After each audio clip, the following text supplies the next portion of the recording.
นี้เป็นวันสำคัญของพระพุทธศาสนาวันหนึ่งก็คือวันเพ็ญเดือน3ห้องวันมาฆบูชาเป็นวันที่ชาวพุทธทั่วโลกนะปาการมาน้อมรำลึกถึงองค์สมเด็จพระสัมมาสัมพุทธเจ้า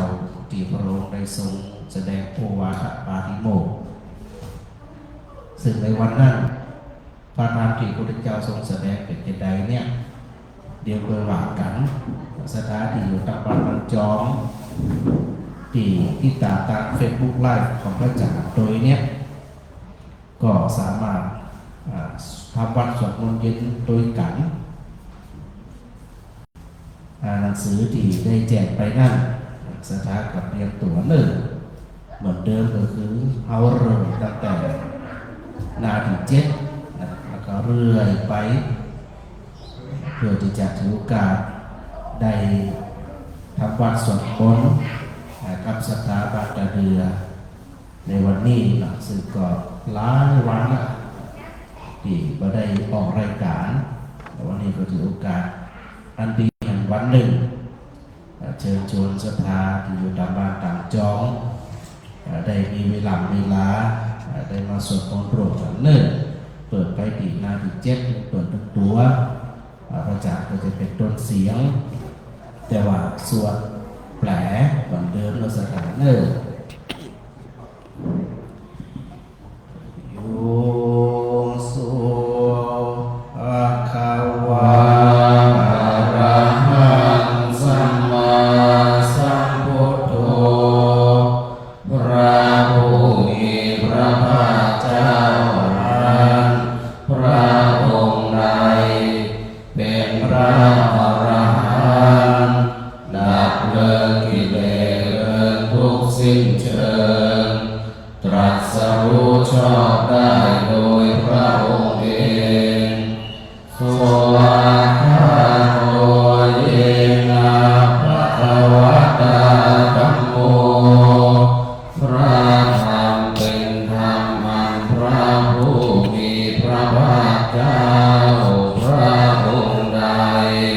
ตรัสไว้ดีแล้วสุปฏิปันโนยัสสะภะคะวะโตสาวกสังโฆ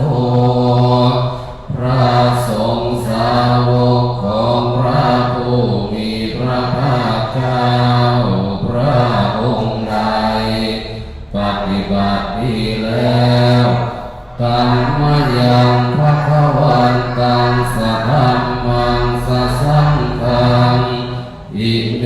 หิสการเรหิยะหารังอโรปิเตหิอภิปูชยามะ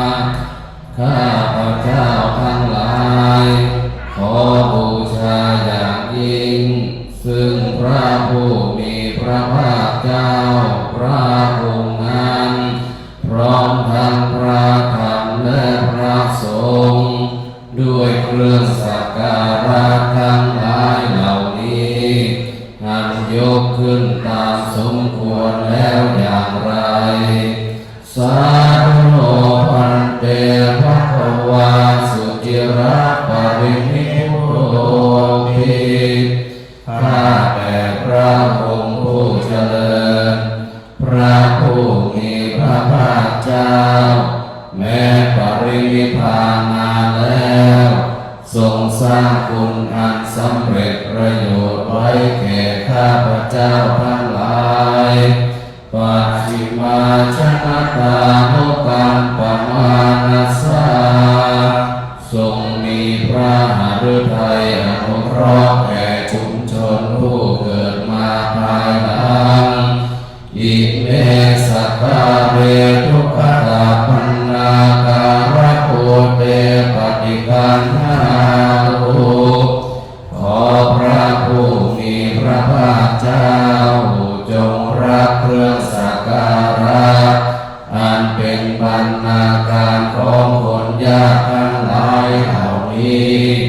อันหาการดีกระตังหิตายาสุขายา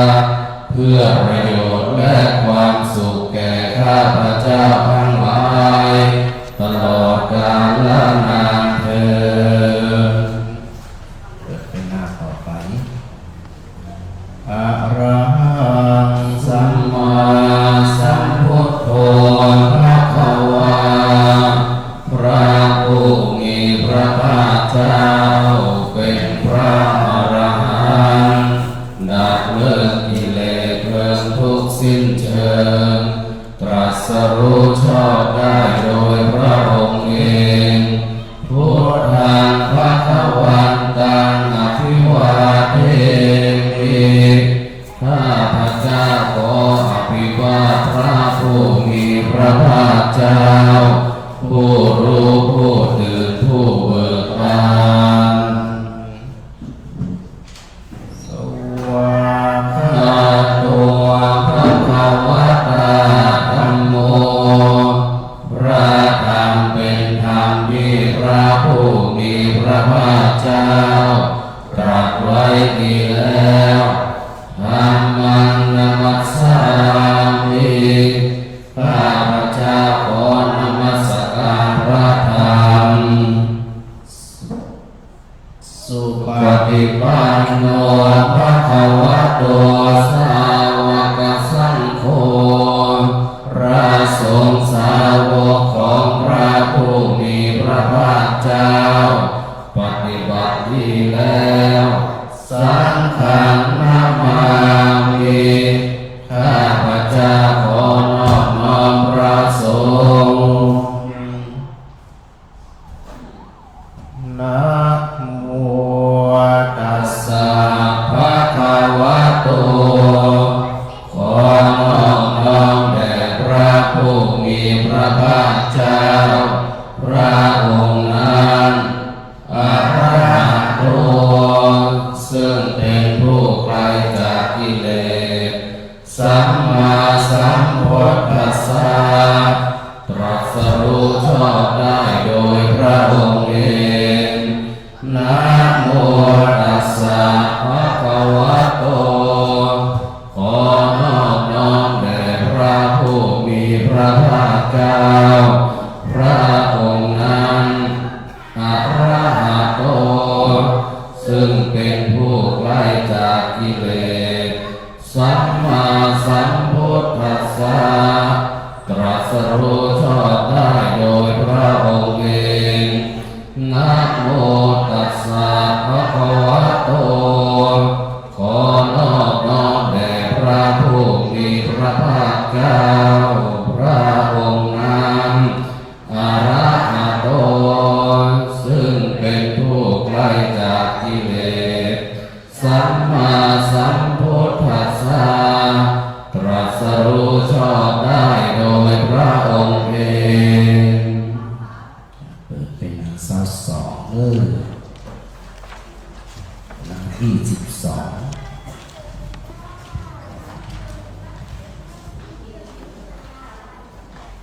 อันนมยังพุทธานุสตินยังกโร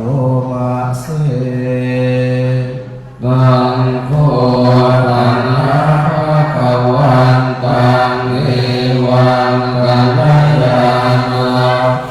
กิสัพพะอะโภคะโตก็กิตติศัพท์อันงามของพระผู้มีพระภาคเจ้านั้นได้ฟุ้งไปแล้วอย่างนี้ว่าอิติปิโสภะคะวาเพราะเหตุอย่างนี้อย่างนี้พระผู้มีพระภาคเจ้าอะระหังเป็นผู้ไกลจากกิเลสสัมมาสัมพุทโธเป็นผู้ตรัสรู้ชอบได้โดยพระองค์เองวิชาจารณสัมปันโนเป็นผู้ถึงพร้อมด้วยวิชาและจารณะสุขโตเป็นผู้ไปแล้วด้วยดีโลกวิทูเป็นผู้รู้โลกอย่างแจ่มแจ้งอนุตตโรปุริสธรรมสารติ เป็นผู้สามารถฝึกบุรุษที่สมควรฝึกได้อย่างไม่มีใครยิ่งกว่าสัทธาเทวมนุษย์สานังเป็นครูผู้สอนของเทวดาและมนุษย์ทั้งหลายพุทโธเป็นผู้รู้ผู้ตื่นผู้เบิกบานด้วยธรรมภควาติเป็นผู้มีความจำเริญจำแนกคำสั่งสอนสัตว์ดังนี้เปิดไปหน้า24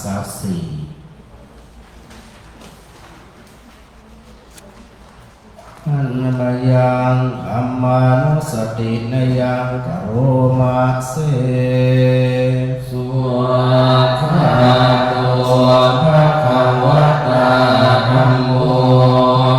พระธรรมเป็นธรรมที่พระผู้มีพระภาคเจ้าได้ตรัสไว้ดีแล้วสัมมิติโกเป็นสิ่งที่ผู้ศึกษาและปฏิบัติพึงเห็นได้ด้วยตนเองอาคาลิโกเป็นสิ่งที่ปฏิบัติได้และให้ผลได้ไม่จำกัดการเอหิปัสสิโกเป็นสิ่งที่ควรกล่าวกับผู้อื่นว่าท่านจงมาดูเถิดโอปัญญิโกเป็นสิ่งที่ควรน้อมเข้ามาใส่ตัวปัจจัตตังเวทิตาโพวิญโยหิติเป็นสิ่งที่ผู้รู้ก็รู้ได้เฉพาะตนดังนี้เป็นอาสาวก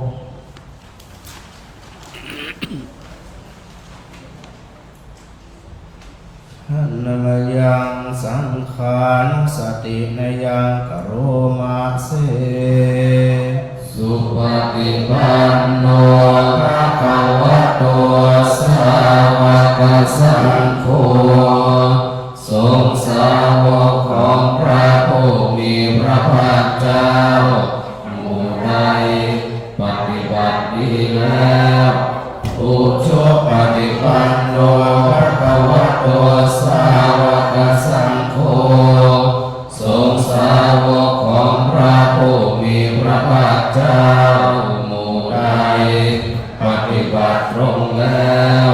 ญาณปฏิปันโนภะคะวะโตสาวกสังโฆสงฆ์สาวกของพระผู้มีพระภาคเจ้าหมู่ใดปฏิบัติเพื่อรู้ธรรมเป็นเครื่องออกจากทุกข์แล้วสามีจิปฏิปันโนภะคะวะโตสาวกสังโฆสงฆ์สาวกของพระผู้มีพระภาคเจ้าหมู่ใดปฏิบัติสมควรแล้วญาติทางได้แก่บุคคลเหล่านี้คือจัตตาริปุริสยุคานิอัตถปุริสบุคคลาคู่แห่งบุรุษสี่คู่นับเรียงตัวบุรุษได้8บุรุษเอสะภะคะวะโตสาวกสังโฆนั่นแหละสงฆ์สาวกของพระผู้มีพระภาคเจ้าอาหุนายโยเป็นสมควรแก่สักการะที่เขานำมาบูชาอาหุนายโยเป็นสมควรแก่สักการะที่เอาจัดไว้ต้อนรับทักขิณายโยเป็นผู้ควรรับทักษิณทานอัญชลีกรณิโยเป็นผู้ที่บุคคลทั่วไปควรทำอัญชลีอนุตตรังปุญญเขตังโลกัสสาติเป็นเนื้อนาบุญของโลกไม่มีนาบุญอื่นยิ่งกว่าดังนี้วันนี้เป็นวันมงคลเปิดไปที่หน้า63จะป่าสวดมงคลสูตร ประสูติกิจเป็นมงคล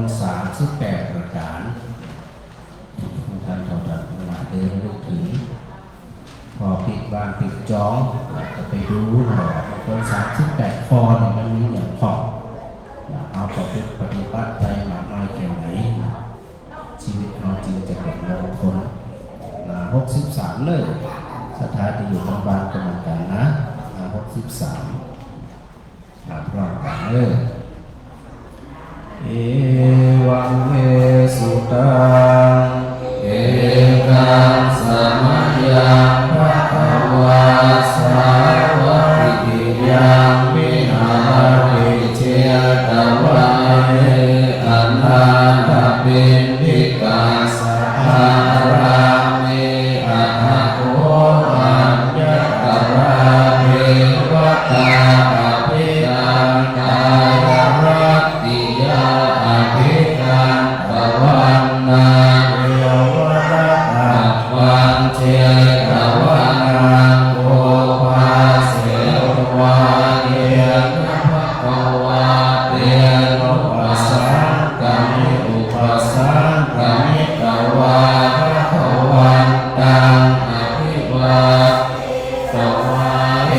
กมันตังปัฏฐาสิเอกมันตังทิตาโหสะเทวตาภะคะวันตังปัจจภาสิภาโหเทวามนุสสะจะมังคลามิอจินตยุงกาลังกามานาโสทานังโพหิมังคลโมตตมังอเสวนาจะภารานังปันทิตานังจะเสวนาปุตราจะปูชนียานังเอตัมมังคลโมตตมังวาโสจะปุถเพจะกัตตะปุญญาตาอัตตสัมมาปณิทิจาเอตัมมังคลโมตตมังวาหุสัจจันจะสิกปัญจะวินโยจะสุสิกิโตสุภาสิตาจยาวาจาเอตัมมังคลโมตตมังมาดาปิตุอุปัฏฐานังปุตตวะราสสังฆโหหันนากุลาจะกัมมันตาเอตัมมังคลโมตตมังทานังจะพัมมัจจริยาจะยาตตานันตสังฆโหอลวัจจานิกัมมานิเตตัมมังคลโมตตมังภารติวิรติปาปามัจจปานาจะสัมยโมอาปมาโตจะธรรมเมสุเอตัมมังคลโมตตมังคารโกจะนิวาโตจะสันตุทิจะกตัญญูตากาเลนะธรรมสวนังคลโมตตมังขันติจะโสจะสัตตาสัมมานานังจะทัสสนังกาเลนะธรรมสากัจจาเอธัมมังคลโมตตมังตะโพจะพรหมจริยันจะอริยสัจจานังทัสสนังนิพพานนิยาจะเอ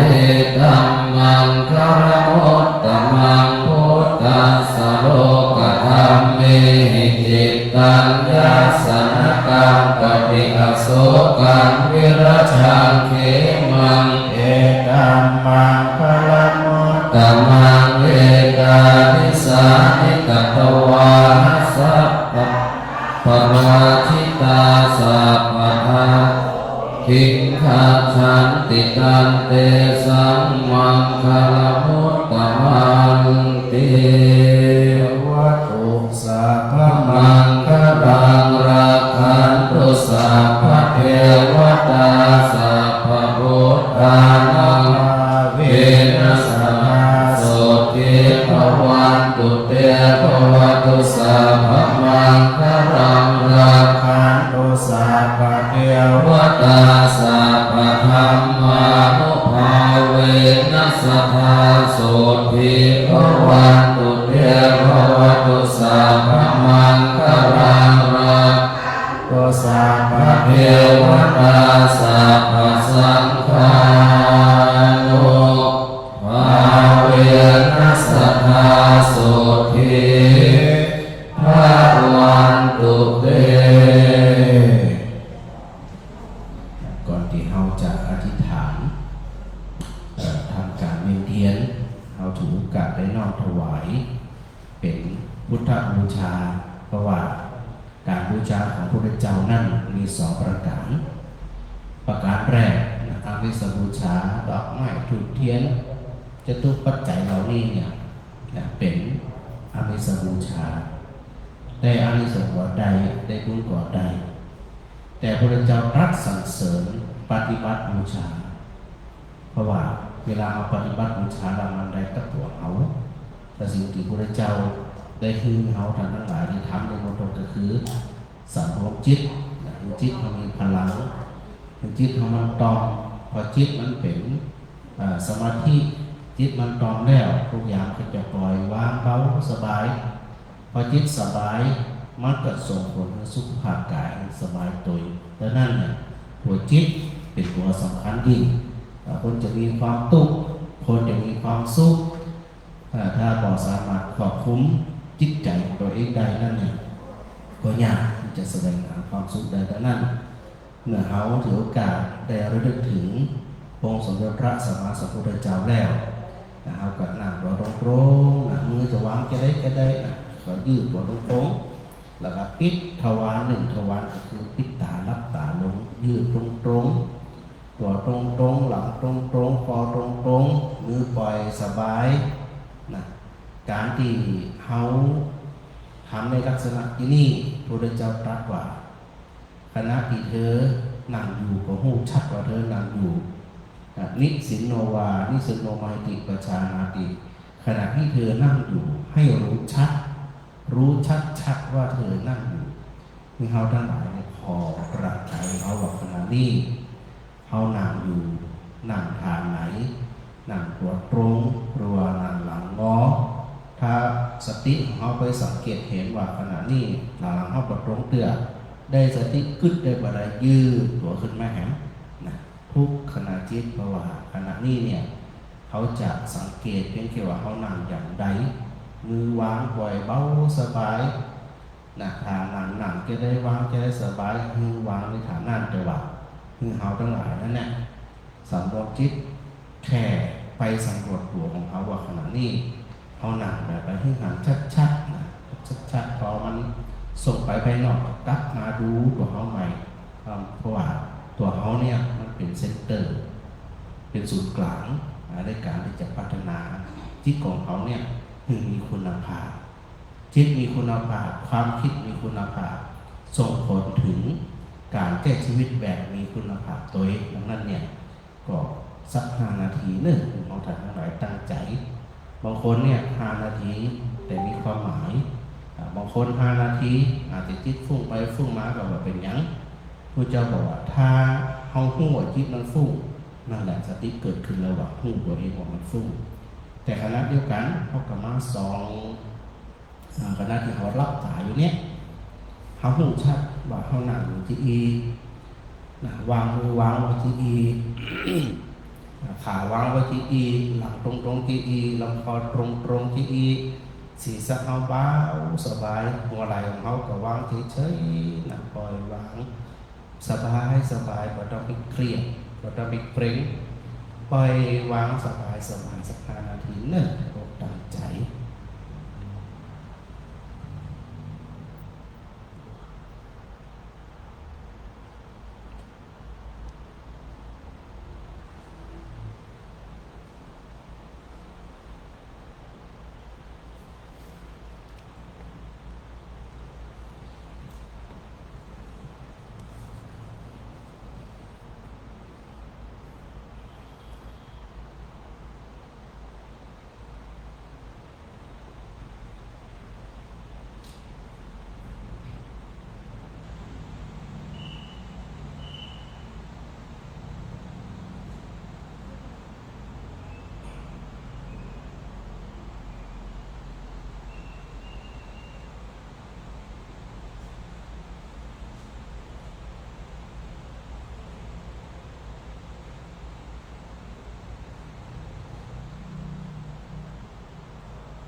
ถึงการ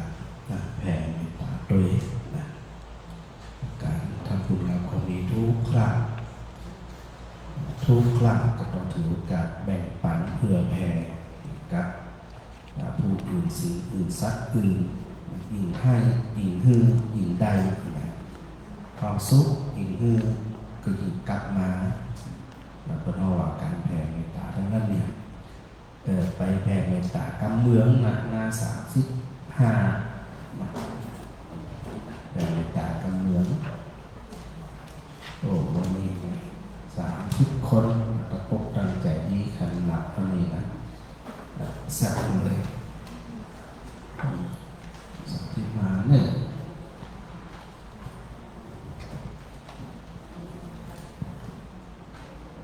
บอกกันมา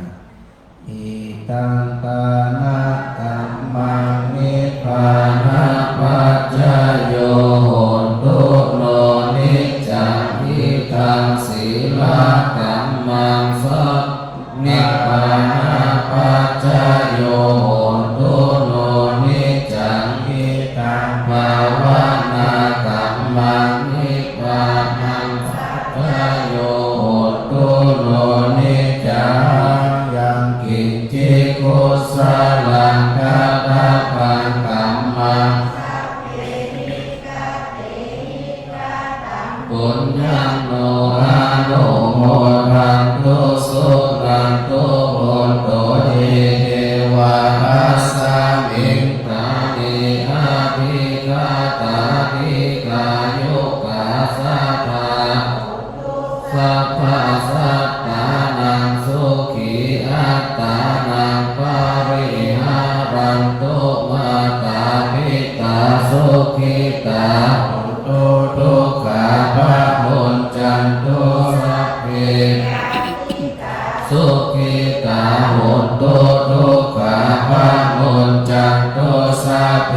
อัจญาติกาสุขิตาโหตุทุกขาภะมุญจันตุสัพเพภิกขาสัพเพยัคขาสัพเพเปตาสุขิตาโหตุทุกขาภะมุญจันตุสัพเพนัคขตาสุขิตาโหตุทุกขาภะมุญจันตุสัพเพเทวาสุขิตาโหตุทุกขาภะมุญจันตุสัพเพอาจาริโยปัจจายาสุขิตาโหตุทุกขาภะมุญจันตุสัพพะสัมปติตังสามิจันตุโอวันติพระเจ้าทรงแสดงยกภาษิตมาบทแรกก็คือขันติปรมังปฏิขาวันนี้จำตัวนี้ตัวเดียวทำทุกสิ่งทุกอย่างประสบความสำเร็จแน่เพราะอย่างเพราะว่าวันที่พระเจ้าได้ทรงแสดงอุบาทปาฏิโมกข์นั่นเนี่ยคือวันที่พระเจ้าส่งพระสาวกไปประกาศศาสนาการจะส่งพระไปประกาศศาสนานั้นพระต้องมีความพร้อมเพราะว่ายุคแรกของการประกาศศาสนานั้นเจอปัญหาเจอสักมากมายจึงลัทธิอื่นศาสนาอื่นความเห็นอื่นข้อที่จะต่อต้านทุกตีพระไปประกาศศาสนาเพราะยังโมหจักพระพุทธเจ้าเตือนแต่คุณธรรมอันแรกคุณสมบัติตัวแรกที่พระทำหน้าที่ประกาศศาสนาต้องมีก็คือขันติปรมาโพธิติขาคือมีความอดทนเป็นเลิศถ้าเธอบอกมีความอดทนมันต้องไปเสียเวลาเพราะอย่างไปเจอความร้อนไปเจอความหนาวเจอความหิวเจอความกระหายเจอสัตว์ป่าอย่างนกไม้ไก่ของเนี่ยมันก็เลยนะบางบ้านบางเมืองเนี่ยเจอคนด่าเจอคนแพะเจอคนทุบทำลายเธอแบบนี้ดังนั้นสิ่งแรกที่เธอจะต้องมีคือต้องมีความอดทนทุกวัยเช่นวัยระดับอ่อนค ความอดทนที่ตรงนี้คืออย่างการห้ามการเพียนถ้ามัวแอบมัวแหวงมัวเล่นมัวไขลักอยู่บ่มีความอดทนต่อสู้ประสบความสำเร็จเนี่ยนะหนอนมูเล่นกับหนอนขี่ม้าแต่วันนี้เนี่ยอันดับแรกที่จะพกในที่ตัวก็คืออดทนความอดทนเนี่ยจะทำให้เราประสบความสำเร็จทุกด้านเราในวัยเรียนเราก็จะต้องตั้งใจบางทีเนี่ยสมมุติเราตั้งใจว่าจะอ่านหนังสือ1 บทใน1 บทเนี้ยเพื่อนเขาใช้เวลา30 นาทีแต่เราจะอาศัยความอดทนตราบใดที่อ่านบทแรกบทที่เราตั้งใจไม่จบจะไม่ลุกจะไม่ทิ้งหนังสือต่อให้มีเพื่อนมายั่วยุมีขนมมีอาหารกินอร่อยอดทนต่อความหิวกระหายนั้นตราบใดที่ยังอ่านบทนี้ไม่จบและยังไม่เข้าใจถ้าเราทำอย่างนี้ได้ปลูกฝังตัวเองตั้งแต่แรกมีหรือที่เราจะไม่สำเร็จในทางที่เรากำลังศึกษาอยู่ต้องมีความอดทนง่วงไหมง่วงแต่คนมีความอดทนฝืนไม่เป็นไรง่วงก็ลุกขึ้นยืนไปล้างหน้าล้างตาไปดึงหูไปลูบหน้าดูหนังสือใหม่ถ้าไม่จบสิ่งที่เราต้องการจะไม่ลุกจากที่ต้องมีความอดทนพอเราอยู่วัยกลางคนเรียนก็เหนื่อยละไปทำการทำงานเจอสารพัดสารเพหากไม่มีความอดทนเป็นประเภทอย่างที่แก่ไม่ฝ่อแล้วมันจะไปสร้างเงินสร้างตัวอย่างไรเพราะว่าสารพัดสารเพที่มันจะต้องเจอบางคนเนี่ยจากเด็กไปสู่ผู้ใหญ่ไปเจอเพื่อนที่เกลียวเลยบ้างอะไรบ้างถ้าไม่ เราไม่มีความอดทนพอเราจะไปตามเขาแล้วชีวิตของเราแท้ๆทำไมเราไม่ขีดชีวิตของเราเองทำไมให้เพื่อนที่พาไปในทางที่ไม่ดีเนี่ยพาเราไปนั่นแสดงว่าเราขาดความอดทนอดกลั้นเวลามีในวัยกลางคนเนี่ยต้องอดทนในการทำงานมันตรงนั้นนะที่อยู่ได้ขยันตรงนั้นอุอากาสะอุทธานะสัมปทาต้องขยันคนบอกขยันมันจะไปสร้างเรื่องสร้างตัวได้ที่ไหนความอดทนตรงนี้ละอารักษาสัมปทาหามาแล้วจะไปสู่สุราอันอย่างที่ควรจ่ายอันอย่างที่บ่ควรจ่ายอันอย่างที่เป็นเรื่องของฟุ่มเฟือยกึศหนึ่งดีนะพุทธเจ้าบอกว่าขยันหาเงินพอแต่ต้องขยันเก็บตัวแบ่งเก็บอะไรควรจ่ายอะไรควรเสี่ยงอะไรควรจ่ายอะไรควรแบ่งปันอะไรควรคือตามอย่างต่างๆนี่นะถ้าแบ่งเสียสักแต่ร้อยอย่าไปอยู่เกินตัวอย่าไปอยู่เกินกับเราแล้วเก็บทรัพย์สมบัตินั้นไว้เพราะว่าไปหูว่าอนาคตมันจะเป็นจะได้กะตัวที่3ก็คือกัลยาณมิตรตาคบเพื่อนบอกว่าจะเป็นไว้เราอ่อนไว้เฮียนไว้ทำงานไว้ผู้เฒ่าก็เหมือนกันคบไผ่จะได้มันจะไปจะอ่านละเนี่ยมันจะปาไปลองอย่างนั้นการคบเพื่อนก็คบได้นะอันใดที่มันดีก็ไปอันใดที่มันดีก็ต่างคนต่างอยู่เพราะสุดท้ายมันก็เปิดปะอาศัยกันมาได้แล้วเราก็ต้องรู้ว่าใครเปิดได้เปิดมาได้ต้องรู้จักคบปลาไปแย่ก็มีปลาไปเจริญก็มีสุดท้ายสะสอเสือคือสมานตตาสมานตตาก็คือจะได้ประพฤติตัวสม่ำเสมอตามฐานะสมฐานะของเขาขยันสม่ำเสมอหูจักเก็บจักอ้อมสม่ำเสมอหูจักคบคนอื่นสม่ำเสมอพระพุทธเจ้าบอกว่าอันนี้แหละเป็นหัวใจเศรษฐีอยากจะเป็นเศรษฐีต้องมีอุอากาสะตัวนี้ในวัยปัจฉิมวัยผู้เฒ่าต้องมีความอดทนเหมือนกันเวลาเรามาหนักปฏิบัติธรรมอย่างของยืนของนะเจ็บแข้งเจ็บขาปวดนั่นปวดนี่อาศัยความอดทนย่ำปอได้นั้นอดทนในขนาดว่าคำตีกระแลกกระแหน่ด้วย บางคนเขาไปวัดคนเดียวของมันด้วยเพราะเราไปอย่างแน่สลิดนะถ้าใจแบบมันคงอดทนนี่ได้ไปแล้วฮะก็ขว่าไม่ได้ติ๊กนี่ไปละใจบันตั้งมันพอไงข้าวคิดจากหมู่ภูมิรับความดี แล้วก็หาแสวงหาความสุขกับตัวเขาตัวแรกจะไปลืมขันติปรมังตะโกติขาต้องมีความอดทนอดกลั้นแบบตบะแบบเผาความขี้เกียจเผาความไม่เอาไหนเผาความเห็นแก่ตัวเผาเลยถ้าบอกจะอ่านตุเจ้าเวลาไปประกาศศาสนาเนี่ยเจอปัญหาสารพัดไปตลอดแล้วพระพุทธเจ้าจะประสงค์ไปคนที่แบบมีคุณสมบัติคือมีความอดทนร้อนก็ทนหนาวก็ทนหิวก็ทนถ้าใส่บาตรบาลังก็ฉันก็ทนก็ไปจะเลือกเขียนเลือกฉันเลือกยืนเลือกกินเลือกนอนอะไรดังนั้นโอ้จึงมาแปลกว่าพระพุทธเจ้าทรงพระสงฆ์ไปประกาศศาสนาเพียงแค่45 ปีปรากฏว่าพุทธศาสนาตั้งมาถึงปัจจุบัน2,600 ปีถ้าบอกอาศัยพระสาวกใจสิงพระสาวกที่มีความตั้งมั่นเนี่ยบ่สามารถที่จะเนี่ยคือพระพุทธศาสนาเนี่ยแผ่กระจายมาถึงยุคของเขาใดนะดังนั้นเราทั้งหลายวันนี้ตั้งอกตั้งใจนะแล้วก็ตั้งงานสถานเสียงแอบครับแต่ก็เจ๊แสงระวีมาหรอเนี่ยอยู่ตรงไหน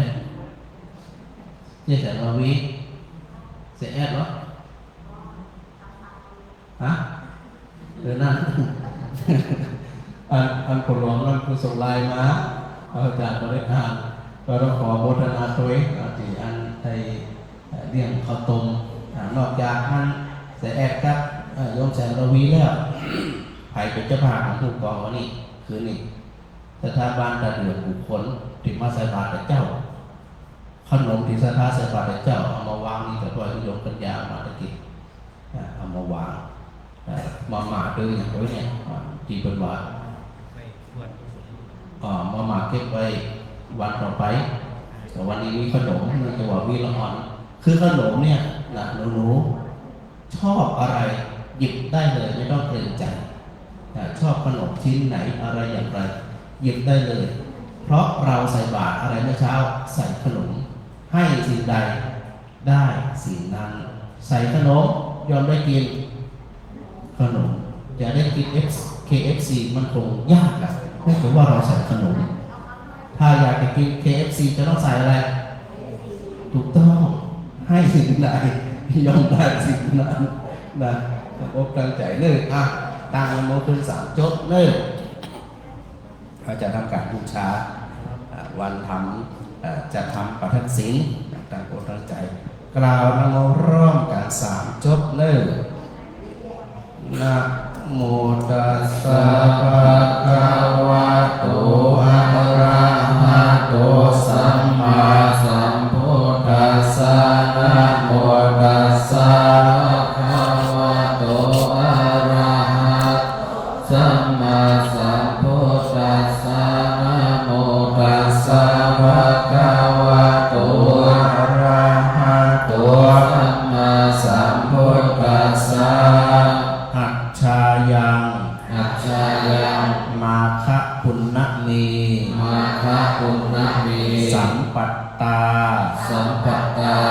มาคะนักขัตเตนะปุณณจันโทยุตโตยัตถาตถาคโตอะระหังสัมมาสัมพุทโธจาตุรังคิเก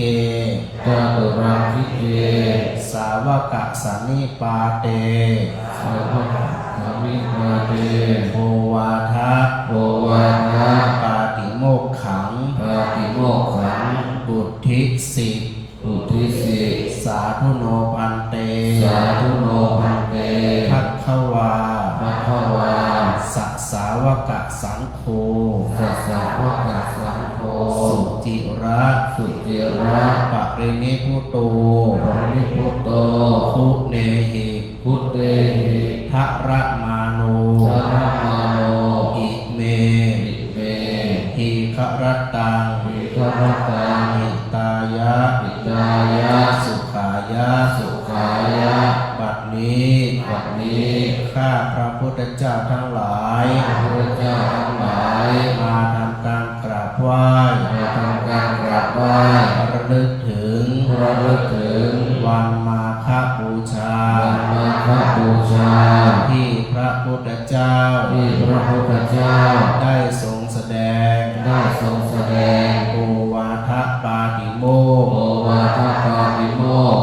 ระสาวกทั้งหลาย แก่พระสาวกทั้งหลาย บัดนี้ บัดนี้ ข้าพระพุทธเจ้าทั้งหลาย พระพุทธเจ้าทั้งหลาย ขอโอกาส ขอโอกาส น้อมถวายพุทธบูชา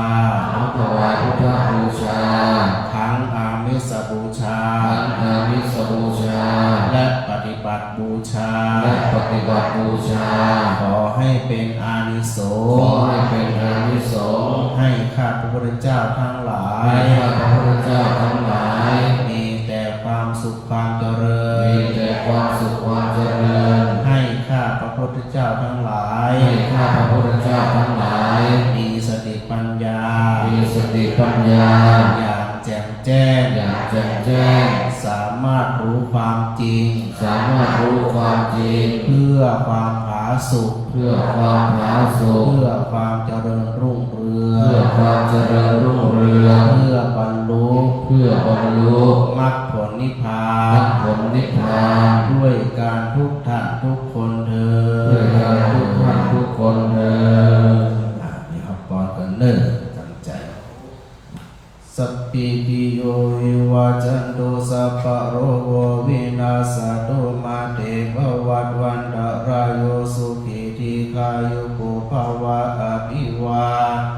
ทันนาสีลิสานิจังวุฒาปจายโนจัตตารโอธัมมาวัฏันติอายุวันโนสุขังภะลัง สาธุ ก่อนจะไหว้พระนะเดี๋ยวเวลาเดินเนี่ยถ้าพระเจ้าจะเดินหลังเหมือนเดิมก็คือมาต้องจุดถูกจุดเทียนเตือนะรอบแรกรอบสองรอบสามสิ่งที่พระเจ้าห่วงที่สุดก็คือเฮาเอาตัวเฮาผู้รอดนั่นหมายความว่าอยากให้มือเฮาเนี่ยถือโอกาสในปฏิบัติวิปัสสนากรรมฐานคณะเรียนเก่งตัวหู้เพียงแค่ว่าคณะนั่นเนี่ยเขาก้าวขาซ้ายหรือก้าวขาขวากับพอละก็ต้องสวดก็ได้ขาซ้ายหู้ขาขวาหู้ขาซ้ายหู้ขาขวาหู้เขาจะได้อาศัยความสงบนะอาศัยความสงบน้อมถวายด้วยจิตด้วยใจของเขาทั้งหลายเนาะดังนั้นเนี่ยพอช่วงที่เขาเดินเนี่ยก็ต้องจุดถูกจุดเทียนอย่างมันจะเป็นเพราะซักควันเข้าตาผ่องไฟไม่มือผ่องตบน้ำปืนผ่องนี่นะเขาบอกเราไปขังบนหลังตัดคอของบนในขวางเนี่ยพอเซต3 รอบก็จะเปิดโอกาสที่น้องทั้งหลายได้จุดถูกจุดเทียนตามอัธยาศัยพระเจ้าคนได้เตรียมตีปักถูกปักเทียนไปเรียบร้อยละพระนานได้นำท่านไหว้พระอรหันต์พร้อมกันเด้อ ต่อไปไหว้พระพร้อมกันเนื่องนะครับอะระหังสัมมาสัมพุทโธภะคะวาพุทธังภะคะวันตังอะภิวาเทมิสวากขาโตภะคะวะตาธัมโมธัมมังนัมสสามิสุปฏิปันโนภะคะวะโตสาวกสังโฆสังฆังนามามิ ก็ไปตั้งให้วิญญาณเสร็จเรียบร้อย